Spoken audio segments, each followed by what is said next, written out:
पर मिलने के बाद भी तुरंत मोक्ष नहीं हुआ, राजा बनना पड़ा। ध्रुव जी को 36,000 वर्ष तक राजा बनना। बाद में ध्रुव जी ने पश्चाताप किया कि मैंने भगवान से क्या मांग लिया, राज्य सत्ता मांग ली, इससे क्या होता है।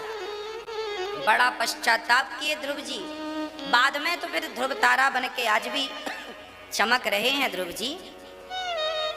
पर आपके मन में इतनी सी इच्छा यदि रह जाए तो वो इच्छा भगवत प्राप्ति में बाधा बन जाती है। इसलिए मैं आपसे निवेदन करता हूं कि आपके भीतर कोई इच्छा नहीं होनी चाहिए। मरने के पहले सारी चीजें डिलीट कर दो और शून्य, जीरो, कुछ नहीं। राम नाम एक अंक है, बाकी साधन शून। राम रहे 10 गुण है, राम बिना सब शून। मैं शून्य हूं, जीरो हूं, मेरा कोई अस्तित्व नहीं, मेरी कोई चाहत ही नहीं। ना मुझे पुण्य का फल चाहिए और ना मैं पाप करने का सोचता हूं। मैं 24 घंटों में रोज सोने के पहले एक हिसाब जरूर लगाता हूं कि आज मुझसे पाप कितना हुआ, पाप हुआ क्या। यदि कल हुआ है तो मैं सोचूंगा कि अब सुधार करना है, आज ना हो। हाँ, वैसे पाप मुझे लगता है कि दास अनिरुद्ध सुबह से रात्रि तक कोशिश करता है कि एक भी पाप ना हो। रोज का हिसाब किताब मैं अपने आप को देता हूँ, रोज की अपडेट अपने आप को देता हूँ, किसी को नहीं, अपने आप को। आप भी दिया करो। और फिर मैं ये भी सोचता हूँ कि आज मैंने पाप नहीं किया तो आज कोई पुण्य का काम किया क्या, कोई अच्छा काम किया। यदि किया तो सोने के पहले भगवान के चरणों में, हे बिहारी जी, आज मैंने जो भी अच्छे काम किए उसके जो भी पुण्य है, उसका जो भी फल है, वो मैं आपके चरणों में समर्पित करता हूँ। और सब बिहारी जी को देके फिर शून्य होकर, जीरो होकर सो जाता। कुछ लेकर सोएंगे तो नींद अच्छी नहीं आएगी। आप 1 लाख रुपया लेके सोएं, नींद नहीं आएगी, कोई लेना जाए। और वही 1 लाख रुपए बैंक में जमा कर दें तो फिर बैंक में कुछ भी हो, आप तो सो रहे। हाँ जी, तो बिहारी जी के बैंक में पुण्य जमा कर दीजिए, कहीं वो पुण्य कोई ले ना जाए। इसलिए बिहारी जी के चरणों में श्री विदुरानी को दर्शन देकर विदुर जी ने 56 भोग खिलाए, मेवा मिष्ठान परोसी। और मेवा मिष्ठान खाते हुए बिहारी जी ने कहा कि काका जी, मुझे जो स्वाद इन छिलकों में आया है वो स्वाद आपके 56 भोग में नहीं है, 56 व्यंजन में नहीं। 56 भोग में भगवान प्रेम के भूखे हैं। इसलिए हमें भगवान से क्या करना चाहिए, सिर्फ प्रेम करना चाहिए। श्री सुखदेव भगवान कहते हैं, राजन, श्री भगवान धराधाम को छोड़कर गए और उसके बाद विदुर जी को उद्धव जी ने आखिरी ज्ञान दिया, मैत्रेय जी के पास भेजा। मैत्रेय जी से विदुर जी ने प्रश्न किया। विदुर जी ने कहा, सुखाय कर्माणि करोति लोको न तै सुखं वान्यदुपारवं वा विन्देत भूयस्तत एव दुःखं यदत्र युक्तं भगवान् वदेन्नः। विदुर जी ने प्रश्न किया कि सारी दुनिया सुख के लिए यत्न करती है, दुख क्यों मिलता है। संसार में दुख इसलिए मिलता है क्योंकि संसार में दुख ही है। गंगा में जाओगे तो गंगा जल ही मिलेगा, नर्मदा जल तो मिल नहीं सकता। हाँ, और नर्मदा जी में जाओगे तो नर्मदा जल मिलेगा, गंगा जल तो मिल नहीं सकता। यमुना जी में जाओगे तो यमुना जल मिलेगा, गंगा जल तो मिल नहीं सकता। जहां जाएंगे वहां वही मिलेगा जो होगा। आप संसार में आए हैं और आप आकर कहते हैं हमें सुख मिल जाए, सुख में। अरे भाई, संसार का नाम ही दुखालय है। गीता में भगवान ने कहा ये दुखालय है, यहाँ आज तक किसी को सुख नहीं मिला। संसार में मिला है तो तुच्छ से भोगों के सुख मिले हैं, पैसों के सुख मिल सकते हैं, वो सुख है नहीं, पर लोग उन्हीं में अपना काम चला लेते हैं। असली सुख तो भगवत प्राप्ति में है। असली सुख संसार को भूल जाने में है। असली सुख संसार की गंदगी को अंदर से निकाल फेंकने में है, पर वो हो नहीं पाता। और नहीं हो पाता तो आपको संसार में तुच्छ सा सुख मिलता है। एक बात बताता हूं। एक आदमी जंगल में रास्ता भटक गया। शेर ने पीछा करना, शेर ने देखा कि कोई है, शेर झपट्टा मारता है, भागता है। वो आदमी भागा, शेर ना खा जाए, शेर ना पकड़ ले, भागा पूरी ताकत लगा के रहा है और वो आगे आगे भाग रहा है। जब वो भागता भागता आगे गया तो देखा कि आगे बहुत गहरी खाई है, रास्ता खत्म,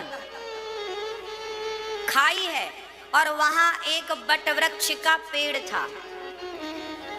जो पेड़ उस खाई पर, उसकी जो जटाएं थी वो लटक रही थी। बटवृक्ष की जटाएं होती है ना, लटक रही थी। वो आदमी छलांग लगा के जटाओं से लिपट गया। अब बाहर शेर खड़ा है, ऊपर हाथ छोड़ता है तो खाई गहरी है, मर जाएगा। तभी देखता क्या है कि एक काला सा सांप उसकी तरफ आ रहा है, काला नाग। पेड़ को पकड़ के रखता है तो नांग डस लेगा, छोड़ता है तो खाई में गिर जाएगा। बाहर निकलता है तो शेर खड़ा है। उसी समय उस पेड़ पर मधुमक्खी का छत्ता लगा था, शहद का। उस शहद की एक एक बूंद उसके मुंह पे टपक रही थी, यहाँ होठों पे, तो वो चाट रहा था ऐसे ऐसे, बार बार वो टपक रही शहद। अब वो शहद की मिठास में इतना खो गया कि भूल गया कि सांप है, शेर है, खाई है, सब भूल गया। क्यों भूल गया? क्योंकि शहद की एक एक बूंद में उसे स्वाद मिलने लगा। उस स्वाद में इतना खो गया कि वो मौत को भूल गया। बस उसी तरह हालत हम सबकी है। हम सबकी भी मृत्यु तीनों तरफ से निश्चित है, परंतु हमें भी शहद की एक एक बूंद मिल रही है। पत्नी का प्यार, पति का प्यार, बच्चों का प्यार, मान, पढ़ाई, प्रतिष्ठा, पैसा, ये शहद की बूंद ही तो है। और तुम इस मिठास में इतने खो गए कि मौत निकट आ गई, पता ही नहीं चला। सांप ने आकर डंक मारा, मर गया आदमी। सब भूले बैठे हैं कि तुम्हें इससे आगे भी जाना है। उससे आगे की तैयारी कोई नहीं करता। बूढ़ी बूढ़ी माताएं लड़ती झगड़ती हैं, मेरी चाबी ले ली, मेरा पैसा ले लिया, मेरी बहू ठीक नहीं, मेरा बेटा ठीक नहीं, मेरा ये ठीक नहीं। बुढ़ापे में अब ये सब जंजाल से निकल जाओ और जैसा जो है उसे वैसा रहने दो और आप तो मन भगवान में लगाओ। यही कल्याण का साधन है। ना बहू काम आने वाली है, ना बेटा काम आने वाला है। बहू बहुत अच्छी हो तो भी काम नहीं आएगी और बहू बहुत बुरी हो तो भी काम नहीं आएगी। बेटा बहुत अच्छा हो तो भी काम नहीं आएगा और बेटा बहुत बुरा हो तो भी काम नहीं आएगा। काम आएगा सिर्फ आपके द्वारा किया हुआ अच्छा पुण्य। काम आएगा आपके द्वारा आपने भगवान को कितना याद किया है। आपका पुण्य, आपका धर्म, आपका जप, आपका तप आपके काम आएगा। बाकी इस धरा पर सब धरा रह जाएगा। हाँ, तो जो तुम्हारा है उसकी तरफ दृष्टि किसी की नहीं। श्री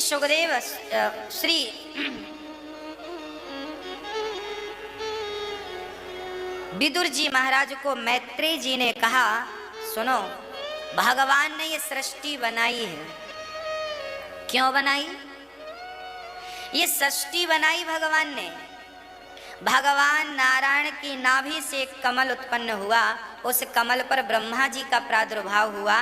ब्रह्मा जी महाराज के 4 बच्चे हुए, सनक, सनंदन, सनातन, सनत कुमार। ब्रह्मा जी के संकल्प से बच्चे पैदा हुए। अब आप कहेंगे पुरुष भी बच्चे पैदा करता है। हाँ, वो ब्रह्मा है, भगवान सर्वशक्तिमान है, वो सब कुछ करने की सामर्थ्यता रखते हैं, इसलिए उन पर ये संदेह काम नहीं करता कि पुरुष बच्चा पैदा कर ले। अरे वो भगवान है, वो भगवान है जिसने स्त्री को बनाया, वो भगवान है जिसने पुरुष को बनाया, वो भगवान है जो जल की एक बूंद से बच्चा पैदा करने की सामर्थ्यता रखता है। ये वो भगवान है। तो उस भगवान पर कोई संदेह करे कि ब्रह्मा जी ने बच्चे पैदा किए? हाँ किए, क्योंकि वो भगवान है, वो सब कुछ करने की सामर्थ्यता रखते हैं। उन पर कोई संदेह करे तो मुझे लगता है ठीक नहीं है, बुद्धि बिगड़ गई है। वो परमात्मा है। परमात्मा ना तो स्त्री है ना तो पुरुष है, स्त्री और पुरुष से परे है। परमात्मा तीनों गुणों से परे है, त्रिगुणातीत कहते हैं। उस परमात्मा को हम में किसी में सतोगुण होता है, किसी में रजोगुण प्रधान होता है, किसी में तमोगुण प्रधान होता है। जिसका मन भगवान में लगता है, सत्संग में लगता है, जो राज भोग भोगना चाहता है, वो रजोगुणी है। हाँ, जिसमें आलस्य है तमोगुणी है, सतोगुणी रजोगुण वो है जो सांसारिक भोगों में उन्मत्त है, रजोगुणी। जो साधन लगाए है, जो पाप से बचकर पुण्य की ओर चल रहा, वो सतोगुणी है। जो संसार में उलझा है, रजोगुणी है। और तमोगुणी है, बस खाया सोया खाया सोया खाया सोया, ये सब तमोगुणी है। तो हम में या तो सतोगुण होगा, या तो रजोगुण होगा, या तो तमोगुण। 3 गुणों से दुनिया चल रही है। आप में या तो सतोगुण है, या तो रजोगुण है, या तो तमोगुण है। पर परमात्मा में ये तीनों गुण नहीं है, वो त्रिगुणातीत है, तीनों से परे है। हम जीवात्मा है, वो परमात्मा है। हम बिंदु है, वो सिंधु है। तो कहाँ बिंदु और कहाँ सिंधु? इसलिए परमात्मा संदेह का नहीं, परमात्मा केवल श्रद्धा का सब्जेक्ट है, केवल विश्वास का सब्जेक्ट है। संदेह से नहीं, श्रद्धा से समझा जा सकता उस ईश्वर को। तो ब्रह्मा के 4 पुत्र हुए, सनक, सनंदन, सनातन, सनत कुमार। उसके बाद फिर 10 पुत्र और हुए, जिनमें एक हैं श्री ब्रह्मा जी के शरीर से फिर मनु और शत्रुपा का भी जन्म हुआ। बाम अंग से, बाएं भाग से, शरीर के बाएं अंग से स्त्री, दाहिने अंग से पुरुष। मनु और शत्रुपा का जन्म हुआ। मनु शत्रुपा सृष्टि करें, इसके लिए 12 भगवान ने प्रकट होकर पृथ्वी की स्थापना हिरण्याक्ष को मारकर की। और अब सृष्टि का क्रम चालू हुआ। मनु जी की 3 बेटियां हुई और 2 बेटे हुए, आकुति, देवहूति, प्रसूति। आकुति का विवाह रुचि प्रजापति से हुआ, देवहूति का विवाह करदम जी। ये करदम जी ब्रह्मा जी के छाया पुत्र हैं। करदम जी से मनु की बेटी माता देवहूति का विवाह संपन्न हुआ। देवहूति माँ का जब विवाह हुआ करदम जी से, तो करदम जी जंगल में तपस्या कर रहे थे। तपस्वी व्यक्ति से करदम जी ने, मनु ने अपनी बिटिया का विवाह किया। आप लोग भी अपनी बेटियों का विवाह करते समय जरा बैकग्राउंड चेक कर लिया करो लड़कों का, कि वो तपस्वी हैं कि नहीं, सत्संग से जुड़े हैं कि नहीं, शराब तो नहीं पीते। कई बार देखने को मिलता है शादी हुई साल भर बाद तलाक हो जाता है। आपने ठीक से इंक्वायरी नहीं की, देखा नहीं, सुना नहीं, शादी कर दी। एक पिता की लड़की का कई बार ना माता पिता भी सोचते हैं, कई लड़के आए, शादी नहीं हुई, शादी, अब फिर लगता है माँ बाप को कोई भी मिले तो कर दें। तंग हो जाते हैं माँ बाप लड़का ढूंढ के। ऐसा नहीं है, आप परेशान ना होया करो, इसके भाग्य में जो है वो मिलके रहेगा। थोड़ा सब्र रखिए और अपनी बेटी के लिए अच्छा निर्णय लीजिए। लड़के को बहुत देख लीजिए, समझ लीजिए। किसी के कहने से शादियां ना कर दिया करो कि तुम्हारा मामा कह रहा कि लड़का बढ़िया कर दिया, मामा जी कह रहे हैं। हाँ, मामा तो शकुनी भी था।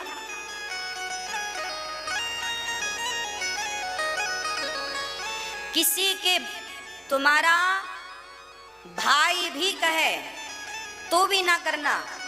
कब करना? एक बार अपनी आंखों से देखकर तसल्ली करना। ठीक है, मामा ने देखा है, भाई ने देखा है, फूफा ने देखा है, बुआ ने देखा है, लड़का अच्छा है, सब कह रहे हैं ठीक है, पर फिर भी तो एक बार तुम चेक कर लो, बेटी तो तुम्हारी है। एक बार जाओ, बढ़िया तरीके से इंक्वायरी करो, सीआईडी बिठाओ, देखो लड़का कहाँ जाता है, क्या करता है, चुपके चुपके से। अरे जीवन भर का सवाल है, आजकल लड़कियों की जिंदगी खराब हो रही है। शादी के बाद लड़की आती है भागकर मायके में, शराब बहुत पीता है, मारता बहुत है। अभी पिछली बार हमारे कथा के यजमान थे, उनकी बेटी को मार डाला गला दबाकर और फांसी पे लटका दिया, ताकि सो ऐसा हो जैसे सुशांत केस, वो मरा नहीं पर मार के फांसी पे किसी ने लटका दिया। सुशांत का केस अभी टीवी पे आपने देखा होगा, अभी तक हल नहीं हुआ कि वो खुद से मरा कि किसी ने मार के टांगा। आजकल लड़कियों को भी ऐसी करते हैं, फांसी पे लटका देते हैं, सो कर देते हैं, आत्महत्या कर ली, कई बार मार के लटका दिया किसको। अब किसी ने रस्सी से मार दिया हो, गला रौंद दिया हो और बाद में लटकाए, तो वो तो यही प्रूफ होगा ना किसने आत्महत्या कर ली। ये सारी बातें झंझट ना हो, इसके पहले आपको चाहिए कि आप लड़के का बैकग्राउंड चेक कर लें। बहुत 2-4 कम से कम 1 महीना तो चेक करें, कहाँ जाता है, कहाँ रहता है, क्या खाता है, उठना बैठना किनके साथ है, ये सब इंक्वायरी करना जरूरी होता है। पहले के जमाने में जब राजा महाराजा अपनी बिटिया का विवाह करते थे ना, तो नाऊ और पंडित को भेजते थे। नाऊ और पंडित जाते थे लड़की और लड़का देखने। नाऊ और पंडित सबसे पहले जाकर जिस लड़के को देखते थे, उस लड़के के पास नाऊ पंडित साधारण बन के रहते थे आसपास। पहले उसे दूर से देखते थे, साधारण बन के, उसे पता नहीं चलता था ये लोग कौन है। देखते थे कहाँ जाता है, कहाँ से आता है, क्या खाता है, किससे मिलता है, क्या बातें करता है, कैसा व्यवहार है, इसकी बोली भाषा कैसी है, व्यवहारिक आदमी है कि नहीं। केवल पैसा ही सब कुछ नहीं होता, आपको तो चाहिए पैसे वाला है बस कर दो। खाएगी लड़की आपकी पैसा, थाली में पैसा परोस देना। एक बार मुझे कोई कह रहा था कि एक लड़की की शादी फिक्स हुई, लड़के वाले आए और लड़के वालों ने कहा सुनो साहब, हमें 20 लाख कैश चाहिए और 10 लाख खाते पे चाहिए और 50 लाख की गाड़ी चाहिए और सबके लिए कपड़े चाहिए। लड़की का बाप बड़ा पैसे वाला था, लड़के वाले भी पैसे वाले थे, तो बड़ी बड़ी डिमांडें थी। तो लड़के वालों ने बड़ी डिमांडें की कि सुनो हमारे को सबको वीआईपी कपड़े चाहिए और वीआईपी कपड़े चाहिए और गाड़ी चाहिए और ये और वो पैसा सब चाहिए। लड़की का पिता हाँ करता गया, ठीक है ये दिया ये दिया ये दिया, सब दिया। बाद में जब बारात आई तो लड़की के पिता ने सारे बारातियों की थाली में पैसे परोसवाए थे। ससुराल वालों ने कहा, लड़के वालों ने कहा ये क्या मजाक है। लड़की वालों ने कहा था तुम लोगों ने बस पैसे पैसे की बात की थी, खाने पीने की तो कोई बात की नहीं थी, तो पैसा खाओ। ऐसों को ऐसा ही मिले तो ठीक बने काम, जैसे को तैसा खवाओ, इनके ठूसो मुंह में पैसा, सिक्के डालो 10-20 इनके पेट में, 2-2 हजार नोट के नोट ठूसो, इनको खाएं पैसा।